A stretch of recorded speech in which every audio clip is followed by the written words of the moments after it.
Get this, this force was so strong that at the neighbor's house, look at these windows. It blew out the windows, the sheer force of the blast. Well, we've been tracking power outages all throughout the day, and it's not doing it right now, but these power lines, they've been moving and the wind has been knocking that power out and to the driver's seat of this car. So I can't answer phone calls, I can't send texts, I can't scroll on my phone. All of that is considered distracted driving. But what's actually wrong with the post-tension cables, picture it like this. So there's supposed to be no slack in them, and right here you can see it's strung really tightly. But upon a routine inspection this summer, they realized there was some slack in there. Choose to raise the minimum wage to $15 an hour, we would still fall short of a living wage. Now, living wage just means you have enough money to maintain a normal standard of living. And then once they do that, all eyes on the big screen, watching some national and local coverage, watching all of those precincts reporting, all of the numbers come in, anxiously waiting to see who the winner is going to be. There were shots fired at a Trump rally. We are watching the NBC special report as we speak. Take a look at this video. It's been a long day, Evie and Matt. I am freezing. I'm ready to go home. You guys at home, I would not recommend going out in this under any circumstances. So that's my time for tonight. Live in Columbia, Eric Lovelace, KMU8 News. Looked, and it was like 3:15, and everything started. I heard this loud, god-awful boom. A rude awakening on a frigid November night. Because the cold air was just pouring in the house. It still is. Luana Hagner lives directly next to this house that exploded, and she says it's been a little harder to keep warm after the blast blew out her windows. But she says her son has been working around the clock to keep her warm. My son is my angel. He takes care of me like you wouldn't believe. Her son, Kirk Smith, came as soon as she called. About 3 in the morning that day, or 4 in the morning, and worked till about 7, 8 o'clock that night, and then the next day, right away, hell, I don't even know what today is.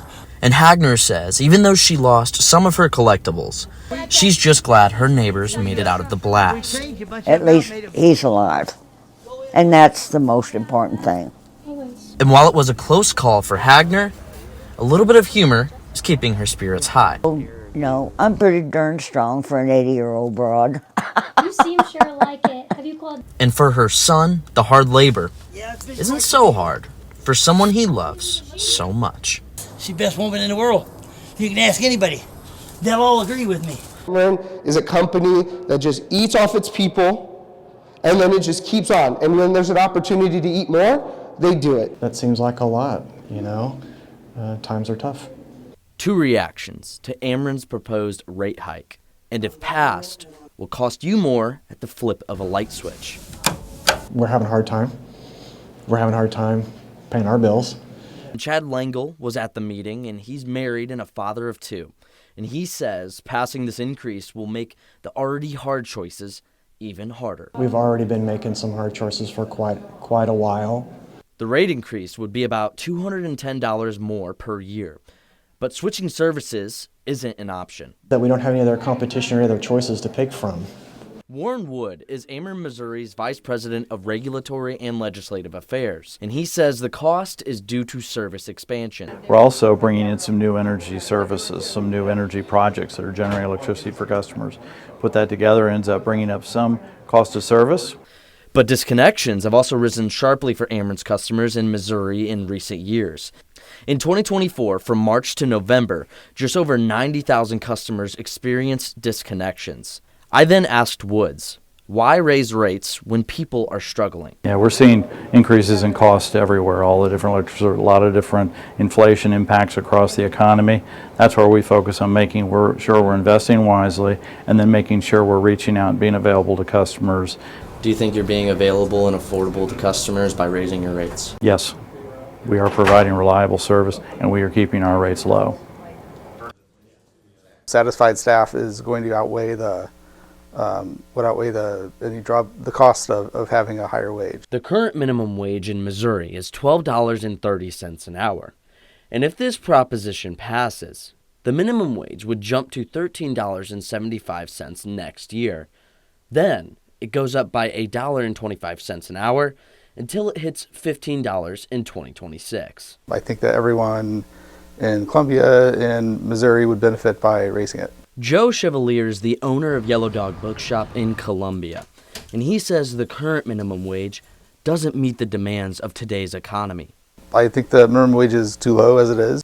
He told me he'll be voting yes, because the most important investment a business owner can make is in his staff, and that choosing to vote against raising the minimum wage would not just be a business decision, We'll be ready. but an ethical one. It is a moral issue on the part of employers, and recognizing that the company owner and their staff are all in it together. If Proposition A passes and voters in Missouri choose to raise the minimum wage to $15 an hour, we would still fall short of a living wage. Now, living wage just means you have enough money to maintain a normal standard of living. So, for example, for one adult and 0 children, in St. Louis City, that's $19.11 an hour.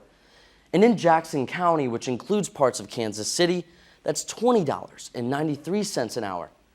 And right here in Boone County, a living wage is $19.03 an hour. But I spoke to a local business owner from Fulton, and she tells me she will be voting no. There are livable wages, but then there are also skilled wages. And I think ultimately it comes down to your skill set and what you should be getting paid. Olivia Goen is the owner of the Glow Up Bar in Fulton. And she built her business model on self-service. And she says if she didn't build her business this way, her doors wouldn't be open. I knew trying to get my business off the ground, I wouldn't be able to afford to pay staff. Goen says she believes business is heading in a direction where technology will replace certain jobs. People are liking the way that it's evolving, and they are enjoying the self-service. I mean, self-checkouts, whenever you go into a fast food restaurant, you can order your own food. Eventually, I think that's what it will come to. But when she finds good employees, she says she'll pay. It's hard to find good help, and when you do, you should be paying to keep that. Goen is 21 years old, and according to the U.S. Bureau of Labor Statistics, young adults made up 44% of those paid the federal minimum wage or less. I believe this is actually going to hurt young workers the most. The vast majority of minimum wage earners nationally are young adults. So those are high school, college workers. This theoretically is going to drive them out of the workplace. Kara Korches is the interim president of the Missouri Chamber of Commerce, and she stands firm that passing Prop A is bad for small business. We do believe, though, it's going to disproportionately affect small businesses that are already trying to make ends meet, that have hard enough time, keeping people on staff, and this is only going to make their jobs harder.